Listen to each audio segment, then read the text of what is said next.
రాజ్యసభ సభ్యుడిగా అనిల్ కుమార్ యాదవ్ ఏకగ్రీవంగా ఎన్నికయ్యారు. ఈ సందర్భంగా ప్రభుత్వ విప్ ఆలేరు ఎమ్మెల్యే బీర్ల ఐలయ్య శుభాకాంక్షలు తెలిపారు. మంగళవారం రోజు అసెంబ్లీలో జరిగిన ఎన్నికల్లో రాజ్యసభ సభ్యుడిగా ఏకగ్రీవంగా ఎన్నికైన సందర్భంగా ఎన్నికల రిటర్నింగ్ అధికారి సర్టిఫికేట్ అందజేశారు.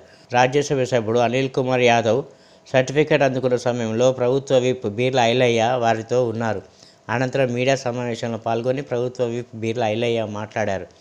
ముఖ్యమంత్రి రేవంత్ రెడ్డి నాయకత్వంలో అసెంబ్లీ ఎన్నికల్లో గొల్లా కురుములు 99% ఓట్లు వేసి గెలిపించారన్నారు. ప్రభుత్వం పూర్తిగా విస్మరించింది. రేవంత్ అన్న గారి నాయకత్వంలో మొన్న జరిగినటువంటి అసెంబ్లీ ఎలక్షన్లో గొల్ల కురుమలు కూడా కాంగ్రెస్ పార్టీ పూర్తిగా 90% ఓట్లేసి గెలిపించారు.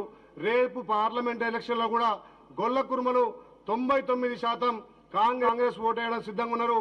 తల్లి సోనియమ్మకు, జాతీయ అధ్యక్షుడు ఖార్గే గారికి, ప్రియతమ నాయకుడు భావి ప్రధాని రాహుల్ గాంధీ గారికి, అదేవిధంగా తెలంగాణ ముఖ్యమంత్రి గౌరవ రేవంత్ రెడ్డి గారికి మా గొల్ల కుర్మల తరపున ప్రత్యేక ధన్యవాదాలు తెలియజేస్తూ మీ రుణపడి ఉంటాం.